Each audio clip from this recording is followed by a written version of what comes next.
के मामले में बड़ी तादाद में लोग बाहर आए। अभी 6 लोग बाहर आए हैं शाम में या देर शाम तक, और भी कुछ लोग 6-7 लोग बाहर आने वाले हैं।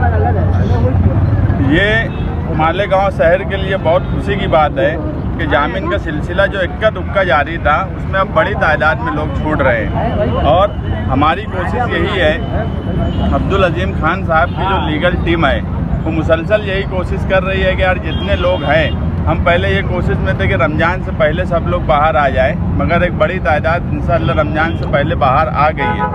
और कुछ लोग जो हैं वो पहले असरे में इंशाअल्लाह सभी लोग बाहर आ जाएंगे, ऐसी कोशिश जारी है। कल भी वकील के साथ बैठकर सबसे बातचीत हुई कि जो आयशा नगर के 76 नंबर में जो बेल नहीं मिल रही है और कुछ रिकवरी के सवाल पे जो बेल नहीं मिल रही है, उसके लिए 4 तारीख को एक अच्छा लाएअमल तय करके आर्गूमेंट करने वाले अजीम खान साहब, फारूक मेमन साहब, खलील अंसारी साहब। तो हमें पूरी उम्मीद है कि 4 तारीख को अगर 76 नंबर में बेल एप्लीकेशन हमारा एक्सेप्ट हो जाता है और रिकवरी वाले मामले में, तो पहले असरे में सब लोग बाहर आएंगे। आज जो लोग बाहर आए उसमें जिया मुस्कान साहब हैं, आफ्ताब आलम साहब हैं, रहीम पुकारे वाले हैं, अम्मार हैं, फैसल है, शेख इरफान है। ये ऐसे लोग हैं जो सोशल एक्टिविटीज़ शहर में करते थे। जिया मुस्कान जो है ये कभी किसी को एक थप्पड़ नहीं मार सकता, उसको उठा के जेल में डाल दिए, जिसने कोरोना के वक्त में बहुत मदद की। आफ्ताब आलम उस वक्त पुलिस को बचाने का काम कर रहा था जब कुछ सरपसंदों ने नालायकी की। उस वक्त आफ्ताब आलम उस जगह पर पुलिस को बचाने का काम कर रहा था। रहीम पुकारे वाले ने कोई बहुत गलत पुकारा वो नहीं किया था, मगर उसको हवा बना दिया गया।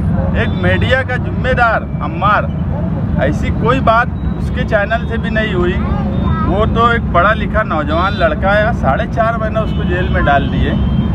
ये मैं इससे पहले भी बोला कि कानून की लड़ाई जीतेंगे हम इंशाअल्लाह। जुडिशियरी सिस्टम कभी कभी बड़ा सुस्त हो जाता है, बस सुस्त सिस्टम का हम शिकार हुए कि इतना वक्त लग गया।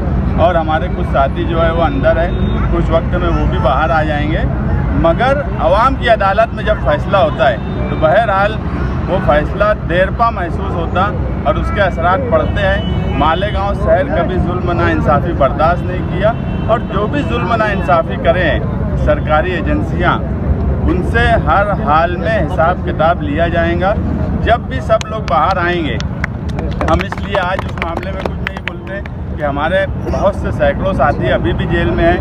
हम जो लोग आज बाहर आए हैं उनसे भी यही कहेंगे कि वो लोग उनके लिए कोशिश भी करें, बाहर आने के बाद दुआ भी करें, क्योंकि जब कोई जेल में रहता है, मैं खुद भी जेल में था, हमारे हाथ पाँव बिल्कुल कट जाते, हम वहाँ पर कुछ भी नहीं कर सकते। मगर जो बाहर होता है वही हमारे लिए सब कुछ होता है। अब ये लोग बाहर आए, जिया मुस्कान, आफ्ताब आलम, बाकी सब साथी, अब इनका भी काम है कि जो साथी उनके अंदर रह गए वो उनके लिए कोशिश करें।